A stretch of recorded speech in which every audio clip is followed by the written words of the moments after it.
RCA, le département de la Réunion et le CIRAD vous présentent Terre d'ici.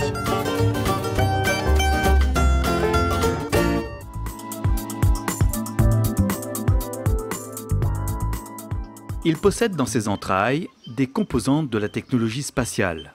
Conçus à l'origine pour les expéditions sur Mars, ces robots d'exploration autonomes ont désormais un avenir plus terre-à-terre sur notre bonne vieille planète. Ce qui est tout à fait vrai, c'est que c'est grâce à la recherche qui a été développée, entre autres, en France, par l'équipe qui est à Toulouse, qui travaille dans l'aérospatial, et les recherches qui ont été faites au niveau de la NASA pour la conquête de Mars, qu'on a développé les premiers rovers autonomes. Et la base de motorisation est un ancien rover autonome qui a été en fait consolidé, solidifié pour arriver au niveau d'exigence de l'agriculture. On a doublé les épaisseurs d'acier, on a remplacé l'aluminium par de l'acier et on a transformé ça pour avoir un équipement qui corresponde aux standards agricoles. Voilà.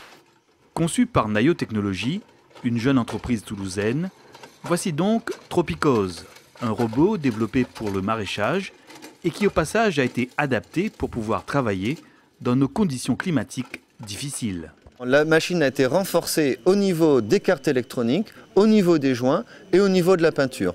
On a fait en sorte de sélectionner des matériaux qui résistent à la température, à l'humidité et aux embruns marins. Parce qu'ici, on a quand même beaucoup aussi de problèmes avec le sel. Au niveau de la machine et au niveau du logiciel, nous développons des logiciels pour aller sur les cultures maraîchères réunionnaises, l'ananas, et nous espérons bientôt aller sur la canne à sucre. Le résultat est là. Après plus d'un an passé à le tester en conditions réelles, sous les serres de Jean-Bernard Gontier, le robot agricole a passé avec succès toutes ses phases d'essai et démontré ses capacités à supprimer les mauvaises herbes dans les cultures maraîchères. Alors ce que nous conseillons en fait, c'est avant un binage de réaffûter les lames pour qu'elles soient le plus tranchantes possible. Plus elles sont tranchantes, plus la bineuse est efficace. Ensuite, au niveau de la télécommande, l'agriculteur a la possibilité de régler lui-même la hauteur de la bineuse. Par défaut, la bineuse est paramétrée pour s'enfoncer à environ 1 cm à 1,5 cm dans le sol, parce que c'est la hauteur à laquelle on atteint le plus grand nombre d'adventices. Tout à l'heure, on a vu un bulbe de zoom-in sortir. Ça ne marche pas à 100%. La zoom-in est vraiment pour nous l'espèce la plus difficile à extraire. Par contre, on arrive à faire remonter environ 50% des bulbes et on coupe à 5 cm sous la profondeur 100% des tiges qui sont sorties.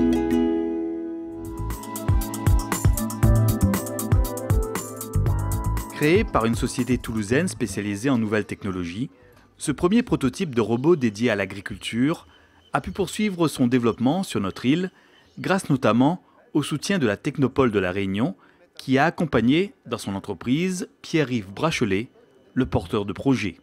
On a un premier niveau qui est un accompagnement interne, donc par un chargé d'affaires qui peut être moi ou d'autres personnes de la structure, et un deuxième niveau où on fait appel à des prestataires externes via des prestations dédiées donc qui sont faites de manière entièrement ad hoc et adaptées aux besoins de chacun des projets, où on vient faire intervenir des experts sectoriels. On a eu notamment le laboratoire d'informatique et de mathématiques de l'Université de la Réunion sur le volet informatique et on va dire intelligence artificielle du robot, mais également des prestataires dans le domaine juridique, marketing, commercial, comptabilité qui viennent aider à structurer l'entreprise pour son futur développement. Parallèlement, les essais grandeur nature de la machine ont également permis de développer de nouveaux outils adaptés aux besoins des agriculteurs. Des tests qui ont aussi contribué à améliorer les performances et les capacités du petit robot.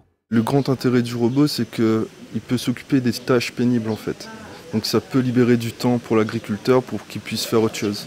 Il peut très bien s'occuper du désherbage d'une parcelle et en même temps faire sa pulvérisation, enfin je sais pas, un insecticide par exemple.